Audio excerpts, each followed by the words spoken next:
예수님 닮아가는 저와 여러분 되기를 바랍니다. 이 시간은 하나님의 말씀을 받겠습니다.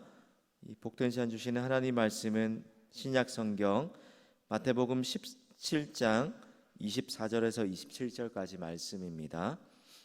신약 29쪽에 있는 마태복음 17장 24절에서 27절까지의 말씀, 우리 한 절씩 교독해서 읽겠습니다. 가브나움에 이르니 반세겔 받는 자들이 베드로에게 나와 이르되 너의 선생은 반세겔을 내지 아니하느냐. 이르되 내신다 하고 집에 들어가니 예수께서 먼저 이르시되 시몬아 내 생각은 어떠하냐.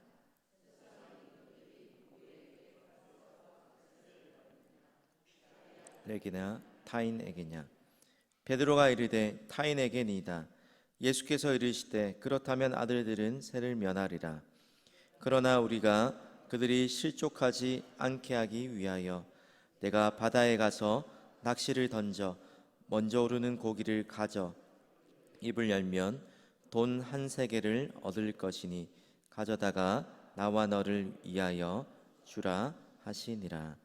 아멘.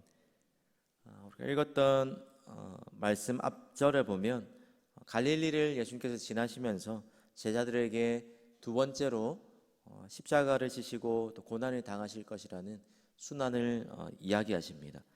22절 23절에 보시면 제자들에게 이렇게 말씀하십니다.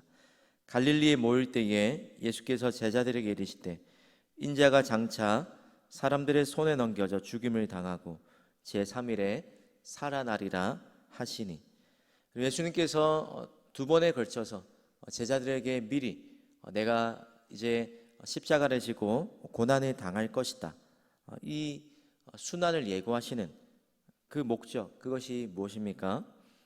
예수님께서 이 일을 당하게 되실 때에 제자들이 이 일로 인하여서 믿음을 잃지 않고 끝까지 믿음을 지킬 뿐만 아니라 그들이 마음의 평안을 빼앗기지 않게 하기 위해서 미리 예수님께서 당하게 되실 이 순환을 여러 번 거쳐서 알려주고 계신 것입니다.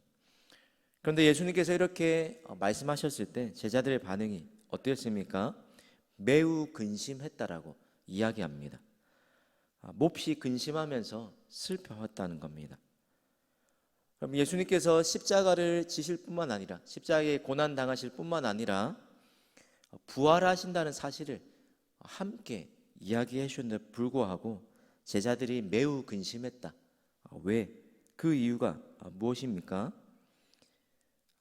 제자들의 포커스가 예수님께서 지금 죽으신다, 자신들이 기대했던 그 메시아상과는 다르게 죽고 나면 자신들이 기대했던 그 모든 기대가 다 꺾일 것이라는 그 생각에 초점이 가 있었기 때문에 분명 예수님께서 죽으실 뿐만 아니라 3일 만에 다시 부활하실 것이라는 이 이야기도 함께 해주셨음에도 불구하고 마음이, 자신들이 듣고 싶어하는 그곳에만 마음이 가 있었기 때문에 예수님이 하신 말씀을 온전히 이해하지 못했던 것입니다. 자신들의 그 인간적인 불안과 그 생각과 걱정 때문에 십자가를 넘어서 하나님께서 이루실 그 구원의 역사, 또 부활의 소망을 바라보지 못한 것입니다. 자기가 듣고 싶은 것만 듣고 예수님이 하신 그 말씀의 의도를 오해하고 있었다는 것입니다. 성도 여러분, 저와 여러분도 제자들이 범했던 실수를 범하지 않으려면 어떻게 합니까? 우리의 생각과 감정이나 상황에 휘둘려서 말씀을 온전히 이해하지 못하는, 말씀보다 우리의 생각과 감정이 앞서는 일들이 일어나서는 안 될 것입니다. 또한 말씀을 듣되 오늘 이 아침에 기도하실 때 예수님께서 하신 말씀, 그 말씀의 온전한 의미를 우리의 생각과 우리의 상황과 우리의 판단을 뛰어넘어서 온전히 깨닫게 해달라고 성령의 지혜를 구하시는 저와 여러분이 되어야 할 것입니다. 오늘 이 말씀을 하신 이후에 예수님께서 한 가지, 오늘 마태복음에 나오는 한 사건을 소개하고 있는데요. 가버나움에서 반세겔 받는 자들이 베드로에게 나와서 질문합니다.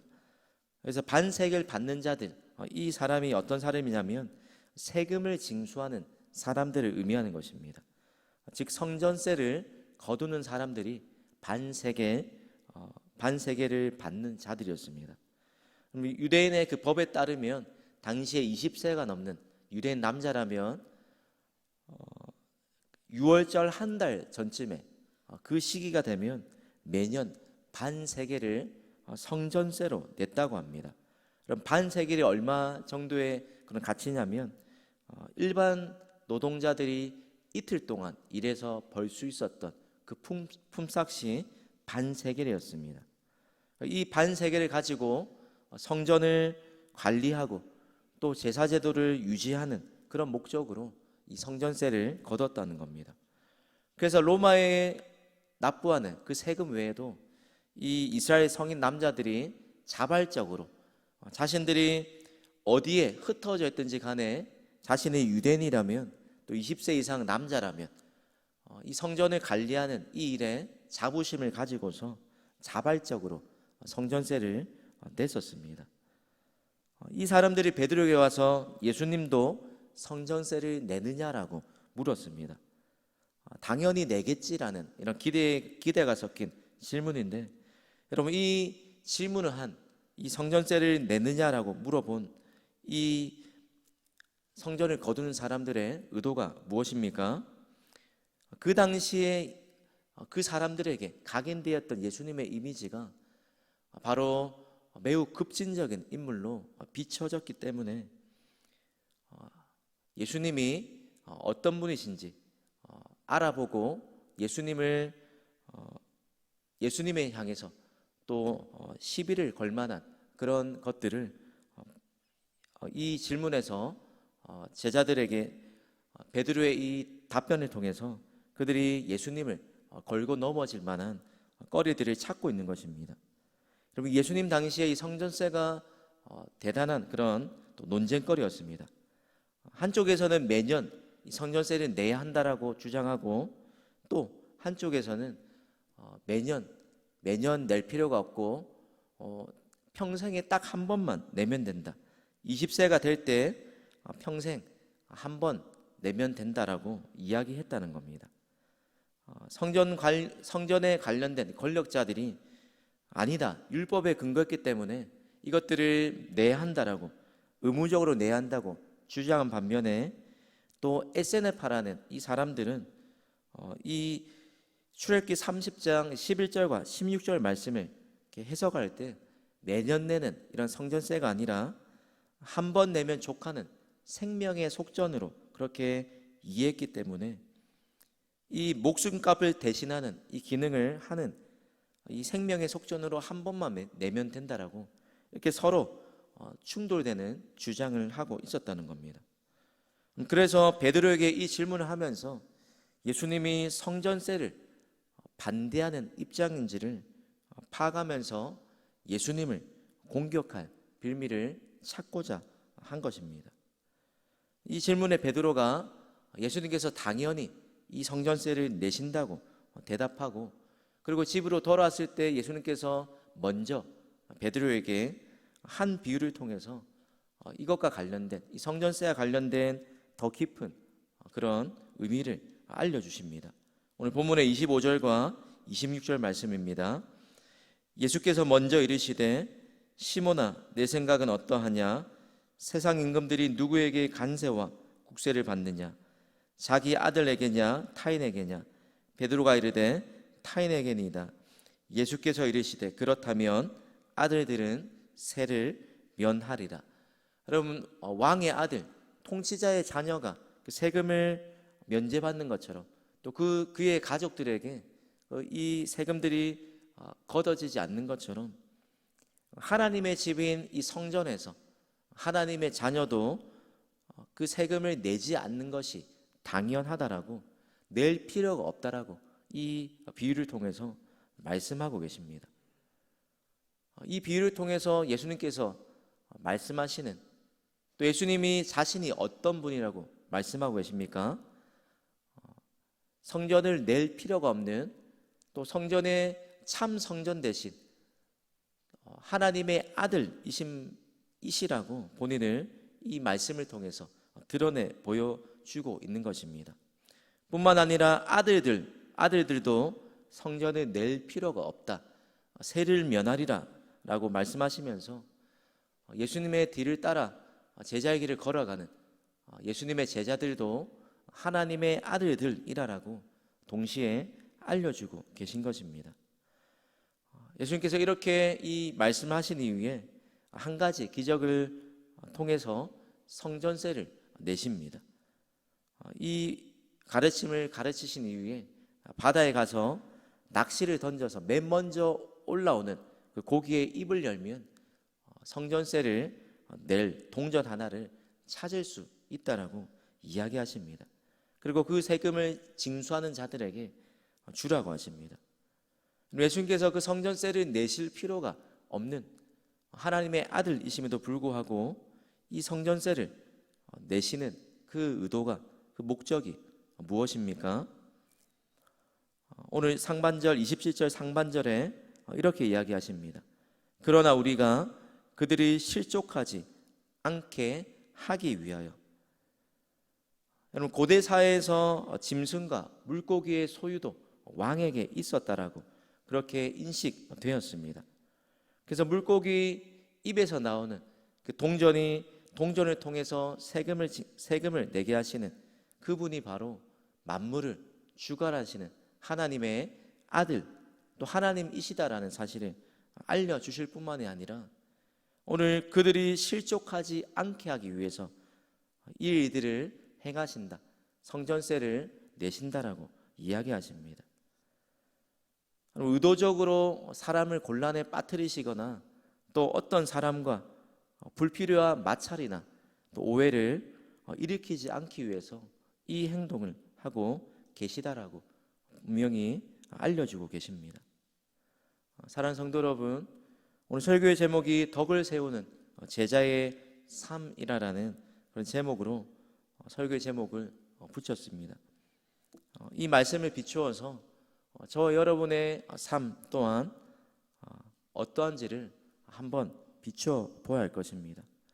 마땅히 내가 이러한 저러한 특권을 가지고 또 권리를 주장할 수 있지만, 그러나 그것이 누군가에게 걸림돌이 되고 또 누군가 불편한 또 오해와 갈등을 일으키고 또 누군가를 실족하게 만드는 행동을 일으키게 된다라면 오늘 예수님의 모습처럼 마땅한 권리조차도 그것을 포기하고, 왜요?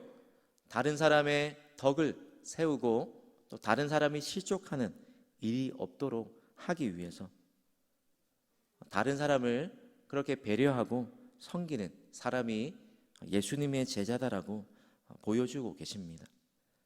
사랑하는 성도 여러분, 오늘 이 아침에 또 이 말씀을 생각하시면서 오늘 하루 우리가 살아가는 모든 삶의 또 형편 속에서 만나는 사람들과의 관계 속에서 우리가 또 행동의 기준이 되어야 할 것, 이 행동을 했을 때 다른 사람에게 실족할 만한 거리가 되지는 않는지, 혹 이 일을 했을 때 누군가가 또 마음에 또 실족함을 얻게 되는 일이 없는지, 마땅히 나의 어떤 권한이 있지만 믿음이 연약한 자를 세우기 위해서, 그들의 믿음을 무너뜨리지 않기 위해서 자신의 권리를 다 주장하지 않았던 그 바울과 성도들의 모습처럼 오늘 하루도 우리가 이 세상을 살아가되 예수님처럼 다른 사람의 덕을 세우기 위하여서 또 교회 공동체의 덕을 세우기 위하여서 우리의 마땅한 권리조차도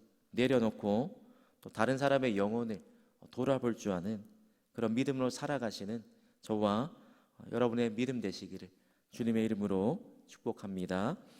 우리 함께 화면에 있는 기도 제목 두 가지를 읽고 함께 기도하도록 하겠습니다. 내 생각과 감정과 상황을 뛰어넘어 말씀을 온전히 듣고 이해할 수 있는 지혜를 주옵소서. 내 권리를 주장하기보다 덕을 세우는 것을 우선시하는 예수님의 제자가 되게 하옵소서. 기도하겠습니다. 하나님 아버지, 말씀을 듣되 우리의 생각과 우리의 감정과 또 우리의 상황 가운데 매몰되지 않게 하시고 그 모든 것을 뛰어넘어 예수님이 우리에게 또 알기 원하시는, 깨닫기 원하시는 그 말씀의 온전한 의미를 오해함 없이 또 곡해함 없이 우리의 편견에 사로잡혀 하나님 잘못 받아들이는 일 없도록 성령께서 또 말씀을 읽고 깨달을 때마다 그 말씀의 온전한 의미를 바르게 또 이해하고 깨달을 수 있는 지혜를 허락하여 주시옵소서.